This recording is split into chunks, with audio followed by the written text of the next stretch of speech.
पहले आज से ही हो गया शुरू, मेटाडोरे भर भर के लोग जाते हैं। उन्हें कहने तुम्हारे कितने वोट हैं? आप कहोगे जी मेरे 10 वोट हैं। तो दे इसको 10,000। तुम्हारे कितने वोट हैं? सर हमारे 40 वोट। तो इसको 40,000 पकड़ा देना। फिर कई लोग बीच हमारे लालची भी होते हैं बेचारे, जिसके पास नहीं भी होगा उसने आगे उठ के और कहना सर मेरे 150 वोट है, सर 150 वोट मेरे पास है। होगा ना, 150 हो या ना हो, उसने 2-4 का और सौदा डाल देना बीच, 1.5 लाख बन गया, उसने 1.5 लाख ले लेना। और उन्हें कई बार होना यार कहाँ है वो लोग, कौन है? उन्हें 10, 20, 15 लोगों के और कोई आधार कार्ड कोड दिखा देने, देखो सर ये मेरे पक्के वोटर हैं, लिस्ट पड़ी है, देखो ये टिक ये टिक। वो भी 1.5 लाख ले जाएगा। तो सौदा आपका कोई और करके आ भी गया होगा उधर वोटर का। हो सकता है वो जिसको टिक बजी है ना उसको वो मिलना ही नहीं है, जो 2-3 हजार भी मिलना था उसको, वो खा गया कोई और ही। लेकिन जिसको मिल भी गया तो आप ये देखिए उनका कॉन्फिडेंस ये है कि आप भैया पैसे से ही इलेक्शन भी जीत जाएंगे, पैसे से ही सब कुछ करेंगे। कह रहे हैं ये तो अभी यूनिवर्सिटी का प्रोफेसर बच्चा है, क्या इलेक्शन जीतेगा?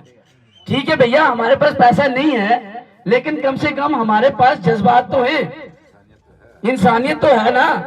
और अगर हम हार भी जाएंगे तो भी क्या है, तो भी कोई बड़ा फर्क नहीं पड़ता। आप दे दीजिए पैसे, ले लीजिए लोगों के वोट, लेकिन आप कब तक ये सिलसिला चलता रहेगा?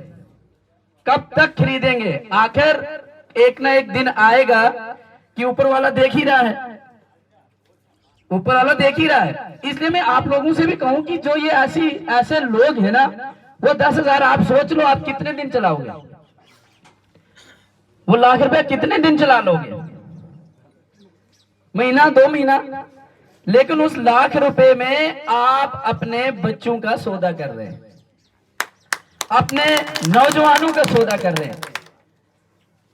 मुझे मालूम है मैं ये ऐसा नहीं कह रहा हूं कि इस इलाके में ऐसा है, इस इलाके में ऐसा नहीं है। यहाँ जज्बाती लोग हैं, उनको पैसे की उतनी कदर नहीं है जितनी अपने वोट की कदर है, जितने अपने साथियों की कदर है। लेकिन मैं कह रहा हूं कि इनके, आपको मैं एक मगरूर की बात कर रहा हूं कि आज भी ये उसी मगरूर में चल रहे हैं।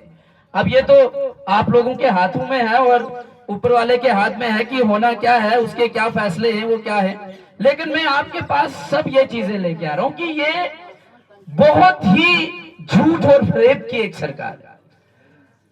और आपका झूठ आपने देखा, मैं एक दिन आपके ये डीडीसी साहब मुश्ताक साहब से बैठे, हमारी बात चली। मैं कहा यार उधर क्या है वो आके कॉलेज का? कहते हैं सर मैं आपको क्या सुनाऊं। उन्हें भी बड़े तरले मारे, कहते मैं सुनाऊं क्या?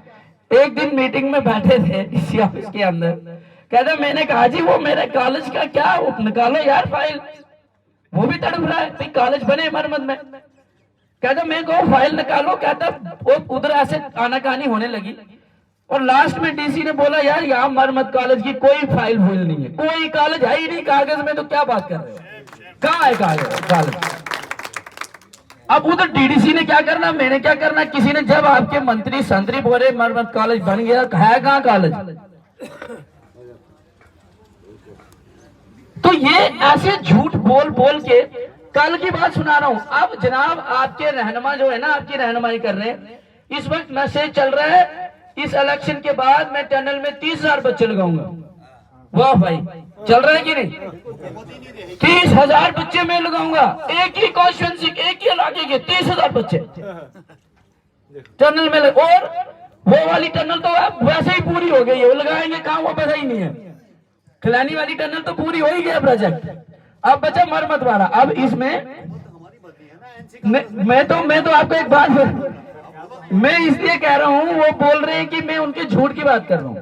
जैसे 15 लाख आने थे ना अकाउंट में, अब वैसे 30,000 बच्चे भी लग जाने, डबल हो गया 18 तारीख तक। तो इसलिए इस झूठ और फरेब से बचो।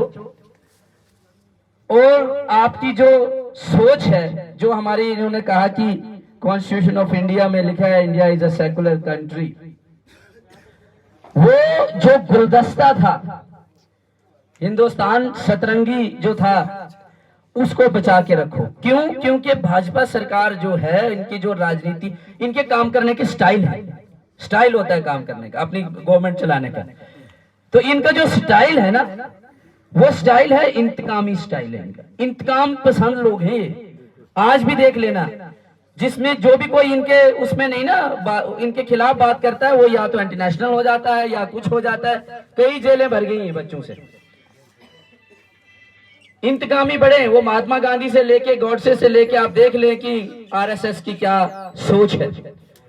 और ये नफरत की राजनीति करते हैं, झूठ की राजनीति करते हैं और रंग की राजनीति करते हैं। तो ये जो गुलदस्ता है ना, ये रहना नहीं है, क्योंकि इनकी सोच है ये पूरे देश को एक ही रंग में रंगना चाहते हैं, एक ही रंग में रंग देंगे। तो ये जो आज आपने ये पहनी है ना शर्ट, और ये दूसरे भाई साहब ने दूसरे रंग की, मैंने तीसरे रंग की, इन्होंने सफेद, ये नहीं रहना है। अगर इनको ऐसे मौका मिलता जाए, आप सबको एक ही रंग में रंग देंगे, ये लोग एक ही रंग में रंग देंगे। और फिर आपके घर चेक होंगे, रात को टीमें आ जाएंगी, क्योंकि ये डराते हैं धमकाते हैं। मैं वो भी आपसे 2 मिनट, आपका टाइम ज्यादा ले रहा हूं, लेकिन बातें हैं बड़ी जरूरी, 2 मिनट में खत्म करता हूं। फिर ये आपके घर आ जाएंगे, इरफान भाई चेक होगा किचन, फिर कहेंगे अरे भाई आज मंगलवार था, तुमने ये क्या बना दिया?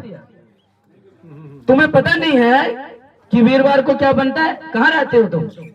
या सोमवार को क्या बनता है? मेनू फिक्स, कपड़ा फिक्स। वो तो हो गया ना, कल हरियाणा में तो हो गया मंगलवार के दिन। अच्छा हो रहा है ना, आप देखते जाइए क्या होता है आगे।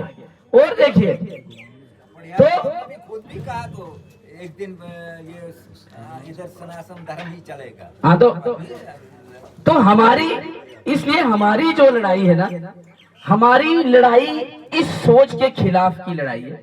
हमारी लड़ाई नौजवानों की लड़ाई है, हमारी लड़ाई किसानों की लड़ाई है, हमारी लड़ाई छोटे व्यापारी की लड़ाई है, हमारी लड़ाई मजदूर की लड़ाई है, हमारी लड़ाई एक पढ़े लिखे नौजवान की लड़ाई है।